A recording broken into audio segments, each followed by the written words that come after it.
Hi, this is Tyler Royke here, and you're listening to ABC Agent Broker Conversations, where we talk all things real estate without a bias. And I'm here with my co-host Jimmy Doolin. Jimmy, how are you doing, my friend? I'm doing good. I'm doing good, my friend. I appreciate it. Episode 3. You know what? It's come upon us quickly. Yeah, two.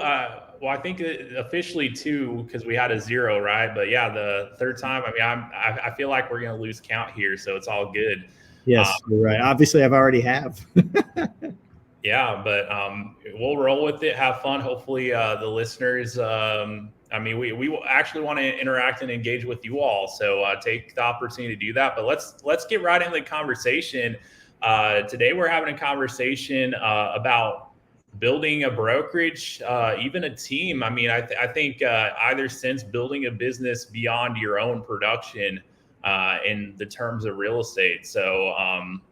If anyone listening caught one of our earlier episodes, we went more into the background of myself and Jimmy. And Jimmy has quite the track record in real estate, especially on the brokerage, as I would put it, the brokerage building side of things. And so I guess my first thought, just start off the conversation here, is who would you say, Jimmy, that building a brokerage is for? For those listeners, because I think a lot of people, if they want to be in the industry, I mean, I feel like someone who's active in sales and does well with it, maybe that's a natural next step. But like, what would you say on that? Like, who's it really for? Well, so let me give you a couple of things. Number one, let me give you just a tiny bit of my background in terms of the brokerage side. I started with 30 agents in a single brokerage and built that up to 240 agents. Went from a $30 million company to just shy of $1 billion, and 242, I think, was at one single time the largest number of agents I had. But in terms of who is it for, and I did that, by the way, under the Remax umbrella. So I was a franchise in Indiana, 14th largest in all of Remax. Who's it for? I think it's actually the traditional is I became a top agent through my sales practice. And once I got to the top of that, then the next mountain was I'll become the owner. And those are not necessarily always the best owners. Now they certainly can be, right? I mean, it doesn't define that you can't be, or nor does it define that you can be your success as an agent.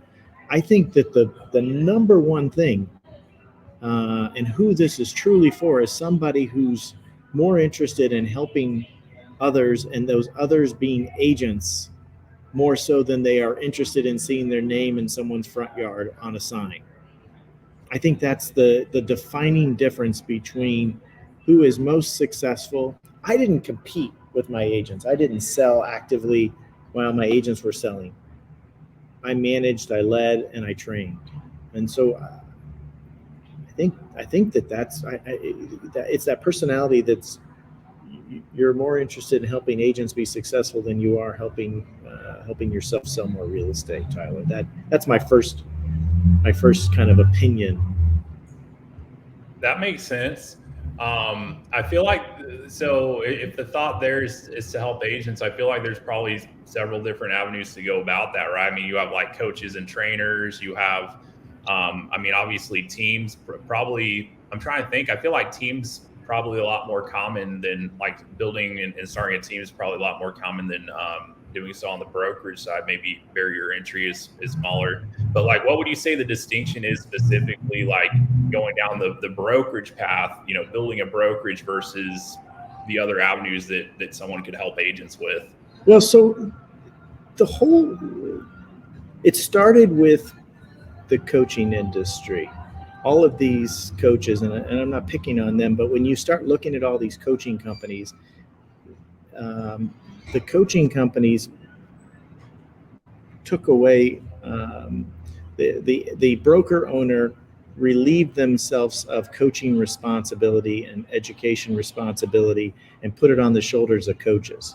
Then the agents themselves went more aggressively towards their own lead generation and their own lead development. And so the leads no longer came from the broker's floor time and the broker company's reputation, et cetera. So the more things that a broker hands off to somebody else, the less likely they are to be successful. The broker that succeeds, to me, and is able to sustain and grow a business is the one who is doing the activities that an agent hired a broker for. When an agent aligns himself with a company, it is because they offer X, Y, or Z, whatever that value proposition is. And the minute that the broker starts setting those things aside and outsourcing them to these companies, then what's the value of the broker? Why am I paying the broker? And that's why these agents are questioning the cost and the fee structures with their brokers, because the broker's no longer doing all the things that the agent needs. It's now being outsourced. And many times it's not being outsourced by the broker, it's being outsourced by the agent. And the agent's not going to pay twice for the same service. Yeah. And that, I mean, that's something I see, like, and it seems like one of the things that really does vary a lot brokerage to brokerage is, like, kind of them pulling together resources. That's kind of a way I think of it. And I kind of get that reference point from one of the brokerages I was with at one point, being a local independent. The whole concept there was that they didn't offer a lot of extra stuff, like very minimal, if you could even say any extra stuff. But the idea was low fee structure with that. So they weren't having to go and find, hey, who's doing the training, who's got these tools and resources. Whereas others, obviously, you charge more. You can go out and seek those things. But I think it seems like one of the ways that different brokerages are kind of trying to differentiate themselves is just how many resources they can pull together for the agents to kind of make it to where they don't have to seek out certain things, whether it be training, different tools, and instead, or even, like, in some cases, advertising and just, there's a more of a simple solution versus being the real entrepreneur, I feel, and kind of figuring out how you're actually going to market and put yourself out there as an agent. Is that something, like, so I guess you're saying it takes away from the value of a broker if they're just trying to pull together too many things and not really kind of bring their own value to the table? So the broker needs to offer a few key things, right? They have to offer support to the agent. The agent's got to be able to have a person that they can go to, that they can get support from, that the broker can give that agent the support that they need. They need marketing, they need leads, they need coaching and training. That's if I want to be a successful broker today, I show up, I'm there and available to support the agents. And when the phone rings, I'm answering. I'm providing them a clear path to developing and growing their business, either if they're at zero to getting started, if they're at a 30 million producer and they want to get to 50, but I'm the next step for them to grow that business. Marketing support. We provide that kind of customized experience that they need to support their brand and their marketing in conjunction with your brokerage brand and marketing. I mean, it's not coaching, marketing, support. I mean, that's what I focused on when I was in that seat on the bus, if you will. When I was in the broker owner seat, that was my focus, was mentoring, coaching agents,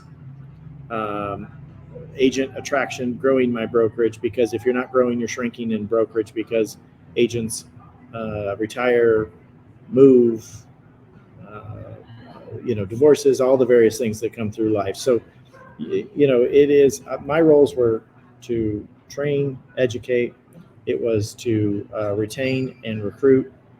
And it was to coach and mentor and provide direction, provide the path that the brokerage was going on, so that there was a reason for an agent to be on board with it. If there's no direction or no path, why do I want to be involved with you? What are you bringing to this table? How do you even learn that as a broker, like someone who's getting to a point where they're building a brokerage? Because, like, for agents, obviously there's so much in the way of resources and trainers, coaches. Like, I mean, if you want to learn to be a top producer, I see every opportunity under the sun to learn it and ways to go about it. I don't really understand, like, okay, if someone wants to be a broker, what's the training for that, or how do you actually learn the ropes of that? Wow. You know what, Tyler, honestly, when we set out to do this podcast, we said we weren't going to be scripted and we weren't going to know what the other person was going to say in advance. And when you just asked me that, I realized that I've never, ever thought of that. There's none that I'm aware of. I never experienced any kind of training. I mean, in my particular RE/MAX network, we had corporate meetings and we had conventions and we had stuff like that where we could network, but it wasn't the down and the dirty stuff that you do on a day-to-day basis. So I can tell you how it happened for me, and I can tell you how I kind of fell into my routine and my rhythm. In 2008, I bought my partners out. And again, like I said, we had 32, 33, something like that, agents, 37, I don't know. And because it was March of 2008, and the world was going to hell in a handbasket, and the industry was struggling and suffering, and brokerages were going away, and agents were not selling real estate, and everybody was scared. The number one thing that I found out, and I found this out by just calling agents and meeting them for a cup of coffee or having a conversation, what I kept hearing is that they wanted someone to believe in. They wanted someone to show them that there was a way to get through this horrible market and this bad. So it was leadership is what I took from all of my conversations. So that's exactly what I did. Is I began being the leader for the agents that were with my firm, but I also began acting as and conducting myself as a leader for agents that had nothing to do with my firm, in hopes that if they liked and appreciated that leadership, that it would attract them to join. And it worked. And so when I put my foot in the water, as the broker owner, I stepped right into conducting myself as a leader, giving them the faith and confidence that I could get them through this horrific marketplace. Yeah, so got like someone to, basically you're the captain of the ship, and they're kind of looking to you for the vision and where we're going from this point. Like, so leadership's the biggest key factor I'm hearing up to this point. That's what worked for me. It was establishing myself as a leader and somebody that they could trust and rely on. I gave them a reason to come into the office because we had training, we had coaching going on, and we were figuring out the ways. But it wasn't like I looked at this and said, oh, this burden solely falls on the shoulders of Jimmy Doolin. What I did was pull as many of my people together, and we began the conversations, and I included as many people as I could get to come from the outside, and by outside I mean not with my brokerage, to be a part of the conversation. And as we did that, we began to understand what people were doing, and this was working for Bill, and Julie was doing this, and Tiffany had this, and et cetera, et cetera. And as we began to share that information, I led them through the conversations of discovery and figuring out what was working and what wasn't working. And we were able to zig and zag, and we were able to make appropriate turns that led us to the next opportunity. But undeniably, I didn't have my head in the sand. And so many people had put their head in the sand and buried their head and were scared and confused. It's no different than 2024 and what's going on with buyer agency and all the changes. Like, you're either going to lead your people through it, or you're not, and you're going to rely on someone else. And when you begin to allow someone else to be the leader that your people look up to, then they eventually migrate to that leader.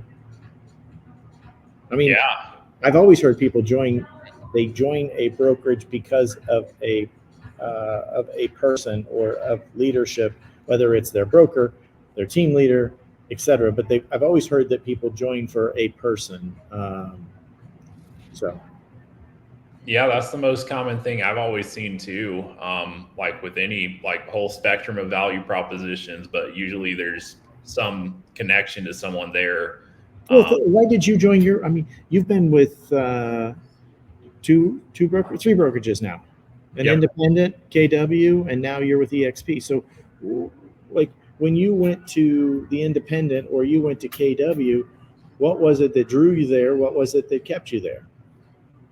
Well, yeah, two of the three times it was definitely someone I met. The KW one was a little different because I was thinking of more than the actual people I knew, because I knew two independent brokers, and then I kind of wanted to compare and contrast. And for me, I saw that there was a different value proposition. And it's not really a fair comparison. I feel like if you're like a local independent where you might have like just yourself and maybe a handful of agents that are kind of all doing their own thing, and there's not really much beyond that. And so that was the situation with both independent. So it's not like they had a operation with a bunch of additional resources beyond themselves. And so I don't feel like that's a fair comparison with any big company out there, because then they're able to put resources together. But to me, that spoke to me, and I just saw kind of the value of having more resources beyond that one person to go to. And that's kind of why I went there. So I didn't know anyone at KW actually.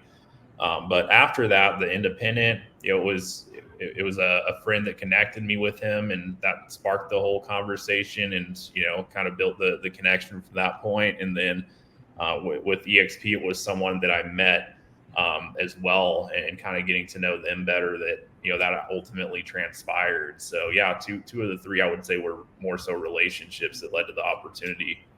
So exactly what we're saying. It's typically, I mean, when I got my license at 91, 21 years old, I was at Century 21 for 6 months. And I went there because the guy who was there, the broker owner, his conversation with me was, he was going to teach me the ropes. I was going to be his prodigy. I'm going to help make you a superstar in the industry, et cetera, et cetera, et cetera. So it was a person versus going to what were more corporate type interviews. So it was a person that connected with me. That's what drew me in. And I think that's going to be the same for most people. But ultimately, the one of the things that I always like to say when you're on the broker side, because look, you've got two hats. If we want to boil it all down, how you do these two things can be different between this broker A, broker B, broker C, etc. Retain and grow. Retain and attract, however you want to say it. Retain and attract. Those are the two things that a broker does. They retain by their methods of training, by their methods of coaching, leadership, et cetera, et cetera. And then attract is this. Lots of those same tools are the very tools that they use to attract. But at the end of the day, when you become a broker, you become more about the business of real estate and less about the sale and process of real estate. So you need to be more familiar with leadership skills. You need to be more familiar with asking questions and listening and drilling down. And obviously, it's a pretty selfless task. I'm going to tell you, it can have some rewards, certainly. I felt like in many respects I was well rewarded for what I did. In other respects, maybe not so much. I just recently had an agent who said that that didn't find any value in what a broker did, and I was like, wow, that one hurts a little when you've committed yourself and you've gone from sales where you made your money, your living, taking care of your family off of commissions, and you've gone to brokerage where you're essentially rewarded for retention and attraction.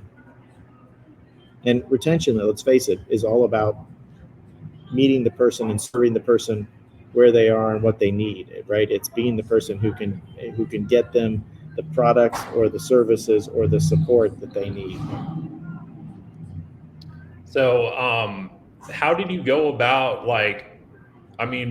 beyond it? I mean, it sounds like there was opportunity for agents in the market area to learn and get in the room to get some of the value, kind of ahead of time. And so I'd imagine some relationships were built that way. But like, how did you go about, like, I guess, what was your process for kind of building that? Because that's substantial growth. I think you said 30 million to $1 billion in volume thereabouts or something like that. Yeah, from 2010 to 2014. Wow. 5 From years. 2010 to 2014, whatchamacallit, Real Trends said I was the 4th fastest growing company in the country. So clearly, yeah, that's incredible growth for a 4-year time span. So like, what would clearly you had a process for this. So like, how did you go about finding agents that were a right fit to have that kind of growth? So I was just the opposite. Instead of going about finding the agents that were the right fit, what I did was create a very succinct, very defined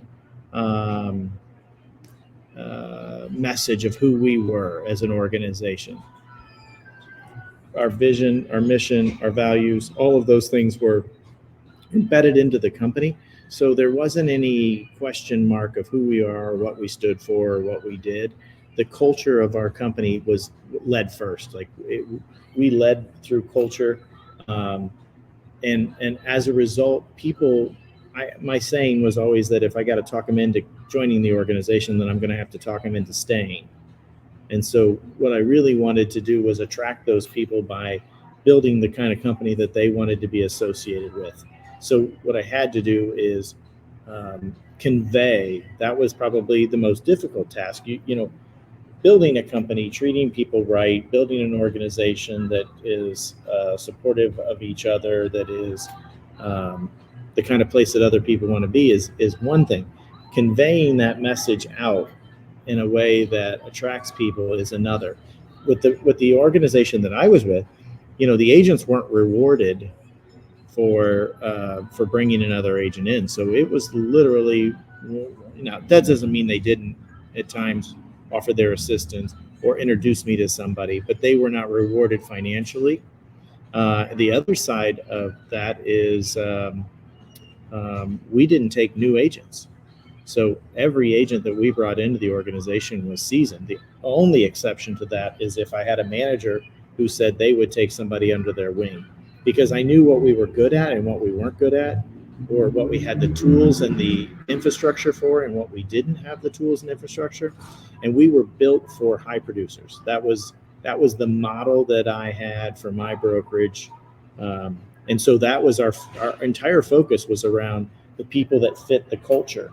And that culture identifies itself when you're holding events and when you're doing things and people are attending, then they're naturally attracted or they're naturally turned off. And whichever one they were, I'm completely acceptable to either of those. I can't make a round hole fit in a square peg. So the idea being is that let's invite the square pegs and the round pegs to the event, and the ones that fit, and the ones that don't. And can't have them all, can't do it all for everybody, but the ones that fit, we had a tremendous amount of loyalty and a tremendous amount of growth as a result of that. Yeah, and so how many agents was that doing the $1 billion in production? So at the time when we hit that number, we were at about 200, just shy of 250 agents. 2016 was my biggest year in the organization. So that was we're at 242, 243, somewhere right in there. I don't know the exact number that we hit. Obviously, you have some people that leave. So all told, it was probably we probably brought somewhere close to, I don't know, around 400 people through the organization. But we had the highest average production per agent in our local board of realtors. So, and that was because we didn't have zeros. We had no agents that were non-productive agents.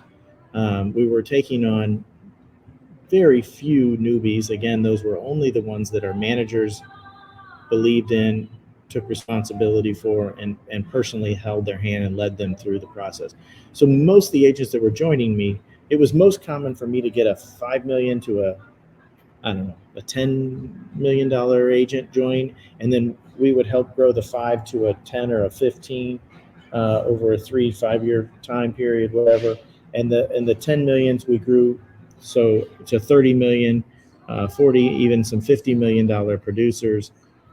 So that was really our sweet spot, and nobody else really could touch that at the time. And we just became very well known for that. It didn't hurt that I had a good background as being one of the top agents in the city and was doing, $30+ million in production before I went into brokerage. So people respected what I had to say, but more importantly, I dove in and learned. And I went to all the conventions. I went to the fun ones. I went to the boring ones, and I brought back the information, and I became a conduit from everything real estate, whether it was Real Trends or Swanepoel or NAR or the REMAX events or whatever. I went to everything, traveled all around, and I brought that back, built relationships. And, those relationships led to people coming in and talking to my agents. So I got them in front of people that they didn't necessarily feel that they would have been able to do on their own. So I created value by leading. So it sounds like the key ingredients, leadership, and it sounds like being an organizer of people and value from what you're describing, bringing people in who are the right people to teach and train and do those sorts of things. So being able to organize that, because someone has to do that, right? And that's probably one of the biggest things that falls on the broker's shoulders, is to actually have something of value for people to actually come to the office and get, right? Absolutely. So Strength Finders, I'm sure you've probably done it. When I did Strength Finders, one of my strengths was, I don't remember the exact term, so pardon me for that. You may know them, but it was identifying what was different or unique or good about somebody else. It was my ability to meet you and say, oh, I could see that this is something that he would be good at or she would be good at. And that's one of my strengths. And so I was really out there all the time, meeting, talking to people, and understanding what was good about them and how they could expand their business, grow their business, or how I could help them do that. Because not everybody does business the same way. So it's not like I could sit down and I could say, okay, this is how we do it. I guess I could, but it wouldn't have been appealing that this is how we do it and everyone should do it that way. I had agents that did all of theirs through strong social networking, right? Built their business that way. And I had other agents. I had one lady that hand delivered, I don't know if it was 1,500, 2,000 flyers every single month. And then you've got other agents that it was social media, and others are buying leads, et cetera. So everybody had their source, but what they all needed was scripts. They needed to understand how to say and what to say. They needed to understand building with those relationships. They need to learn how to manage those relationships. So there are some universal things that everybody needs to know in this industry, but how an agent goes about it is uniquely theirs. So let's expand upon what's uniquely you and not make you, again, round hole, square peg, etc. Let's not make somebody fit into something they're not. Let's expand and elevate what their God-given talents are. So you created a culture of production, and that it sounds like it was the dominant one in your local market. So thus it attracted those who were highly productive or really wanted bad to get to the spot where they were focusing upon what they did. And I guess that you ran the local hub for people of that mindset, right? So I'd imagine as people close deals, word probably gets out about that as well, right? Yeah, I mean, when you see that this person's being recognized for their production and this person's being recognized, and then the common denominator is they're at this particular brokerage. Even within my brand, our agents were, higher agent productivity. Our office was receiving more awards. The brokerage itself was receiving the state awards and the broker owner of the year awards, and the agents were the top agents, and in the category we had overwhelming presence in, the top 100 teams, the top 100 agents, et cetera, even though we may have only represented 20% of the agent population for the brand I was with. We represented 30-40% of the award recognition. So we were, getting 2 for 1, if you will. And you do that by not creating an environment where you're squashed for your production and you don't feel like there's but there's a path for you to grow. It's by creating a path for you to grow, but getting top producers to understand that they are going to grow more and accomplish more by helping others than by not. I mean, one of my favorite statements against a different company was, when you walk up to the photocopier, I can tell you in my brokerage, you're not going to walk up there and find a guy who just got his license yesterday and doesn't know what he's doing, making 500 flyers, and you're waiting. When you walk up to the photocopier in my office, you're going to be in line with another top producer, and you're going to have a conversation about what they're doing, what you're doing, and it's going to be productive. And that's so much better than walking into an office that's trying to be everything for everybody, including newbies all the way through the most experienced agents. So those were the kind of things that I found really meaningful, was creating a culture where everybody wanted to share. We had early on, we had a meeting and we were working on listing presentations. This was during, again, 2008, maybe 2009 or 10. And I asked everyone to show up at this meeting. Every agent was invited. Maybe then we had 30, 40, 50 maybe agents, I don't know. And everyone bring your listing presentation. And one agent said, "Oh no, I can't do that." He goes, my listing presentation is the best in the business." And I said, "For God's sakes, how can you say that?" "Oh, listen, I get every listing." And I said, "And you think it's the words on the paper, not the presentation, not the way you say it, not the empathy, the compassion, the energy, the salesmanship, not the knowledge, the experience. That's what sells. That's what makes your listing presentation so good, not what's on paper." Oh, no. He just couldn't. I said, "Look, bring it and share to the best of your ability everything you have, and then receive from everybody else in the room. And I guarantee you'll walk out of there and you will make more improvements to your listing presentation." And one woman gave him an idea that just blew his mind. But it was me getting him to the point where he was supporting the notion of sharing, as opposed to, it's abundance, as opposed to, pulling this back and saving it and keeping it proprietary. But anyway, one lady shared with him an idea that every time she goes on a listing appointment, she asks when if they're interviewing anybody else, and if they say yes, when, and what time and when and all that. When they indicate, "Hey, it's going to be tomorrow at 3:00, she goes back to the office. She sends a flower bouquet to arrive tomorrow at 3:30. So right in the middle of the listing appointment, the doorbell rings. The homeowner gets up from the quote unquote kitchen table, walks to the door, gets this beautiful flower bouquet, looks at the card, and it says, "Thank you thank you for the appointment yesterday. I enjoyed touring your lovely home, and I really hope I get the opportunity to work with you."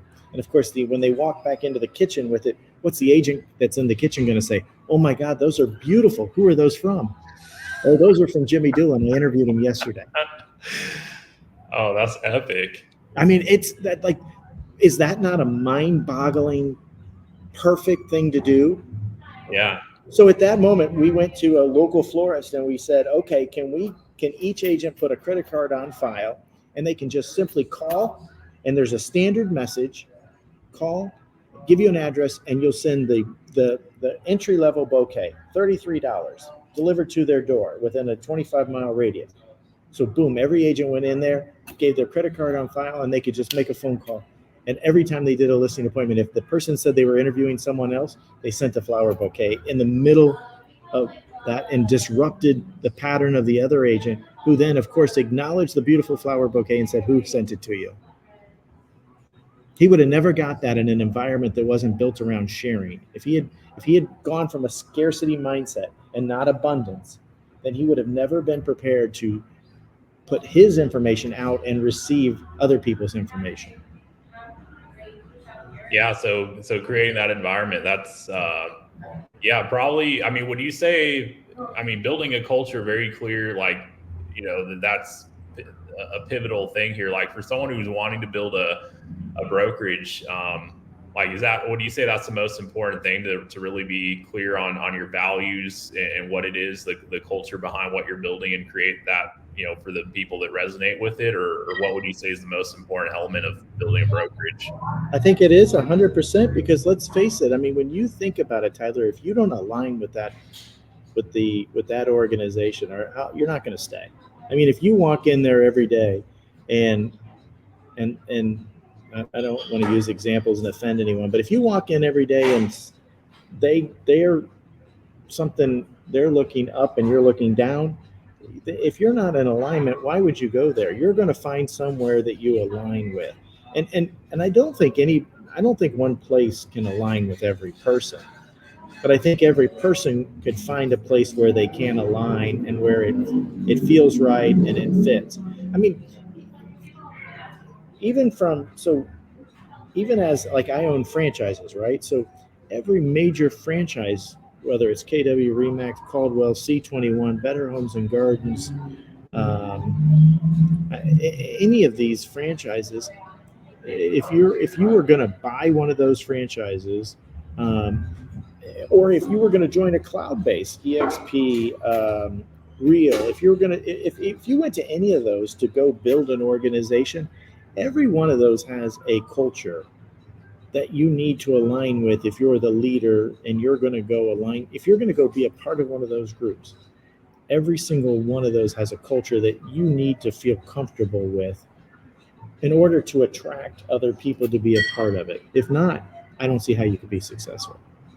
I mean, if I'm not in alignment, with that organization, whether it's a bricks and mortar traditional office, or it's a franchise, or it's a cloud-based, if that organization, I can't see myself and I can't align with them, then I can't add my value to that organization to help attract more people.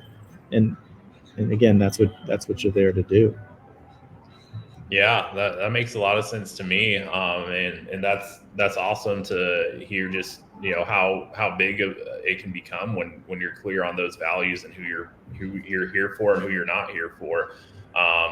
But what would you say? I would imagine within the brokerage, you probably had like teams. So, was there anyone along the way that started a team within the brokerage? And like, I'd be curious to hear, like, how are you able to support with that? Because obviously, if someone's going down the team leadership path, I feel like that's, I mean, in some ways similar, but I mean, at the end of the day, it's it's also very different than running the whole brokerage, right? So I found my role in that scenario as teach the team leader how to be a leader.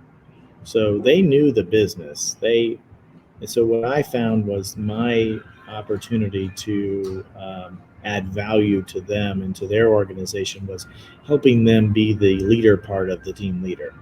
So many of them were just excellent salespeople, and that's what they did. Some of them were excellent salespeople and excellent business people, and all kinds of varieties.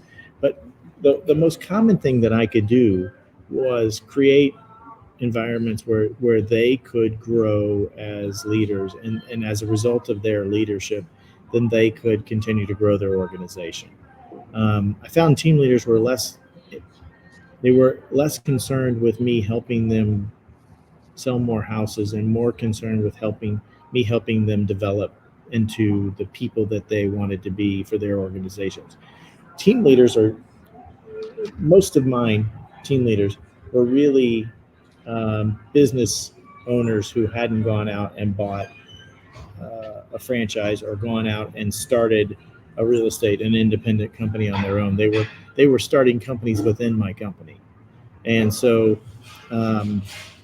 I acted in that way for them. I acted as, the CEO that was helping them grow their companies. And so I brought people in, and I myself did things that helped them grow their organizations. And oftentimes, when I met with an agent who was interested in coming over to our organization, oftentimes I introduced them to my team leaders. If I had a team leader where I thought it would be a good fit, I always told our teams, if you need agents, let us know what you're looking for. And when we're out in the marketplace talking to people, because how we got to be highest productivity per agent was not having them do the things they didn't need to be doing. We had them focused on real estate, and we did the other things. So I took things off their plate and out of their way that took their eye off of the ball. If they sold real estate, the brokerage excelled. If they were over there making photocopies or over here trying to figure out this or trying to figure out that, they didn't sell. And we needed them to sell and be productive. So we eliminated those hurdles. And the beautiful part is that when you did that, the more they sold, the more they were recognized for their sales accomplishments. So I didn't get the recognition for that, they did, and that was a win for them. Yeah, that's awesome. Well, I guess, Jimmy, what have we not talked about? I mean, obviously there's probably so many things, but, for someone listening who's maybe a productive agent and trying to figure out their path forward from here, especially if it's to build something, like what have we not talked about that might be important? Well, geez, I don't know. We've covered quite a bit, but like I said in the very, very beginning, you've got to if you're going to be a leader, you have to be willing to put others in front of you. Your priority, you've got to use less I's and use a lot more we's, because we's are what help grow an organization, and we is what succeeds. Very, very seldom is it, if you're using the word I, is that going to lead to success for an organization or team leader, et cetera. So I think that it starts there. I think you have to have a clear path. You have to understand who you are, what you're good at, recognition of what you're not good at. I'm not the greatest at many, many things. So every single time we grew as an organization, I took the things off my plate that I was not that good at, and I focused on the 2 or 3 things that were best utilized my skills. And I think that is, and then I turned around and I taught that same kind of behavior to my people. Sharing, that open conversation, that open sharing is incredibly critical. And I guess the one thing we didn't talk about is because it was a part of our culture, because of my education as in culinary and being a chef by education, we broke a lot of bread in our organization and still continue to. So, but that's what works for us. So I would say find a way for your group to unite together in a culture that is both professional but also has some fun, and I think you two can be successful with that. That's awesome. Well, some awesome insights. Stuff, even stuff I feel like I'm learning in the process here. So I appreciate our conversation. I hope our listeners do as well. Any final thoughts for our listeners on, I guess, what they can do to engage or be more of a part of our conversation here in the future? Yeah, absolutely. So if you're seeing this podcast, please feel free to make comments, share it with somebody else, recommend it to a friend, reach out to Tyler or myself. If you have ideas that you'd like us to discuss, we would be more than happy to hear your ideas. We're just getting started, and I think right now Tyler and I have both enjoyed the process, and we continue to we're going to continue to produce one of these a week, with the idea of bringing real live stories without a bias, be from the real estate industry. So again, agent broker conversations, come be a part of the conversation, come share, come join, reach out to either of us, and continue to watch and like and follow, and we'll see you next week.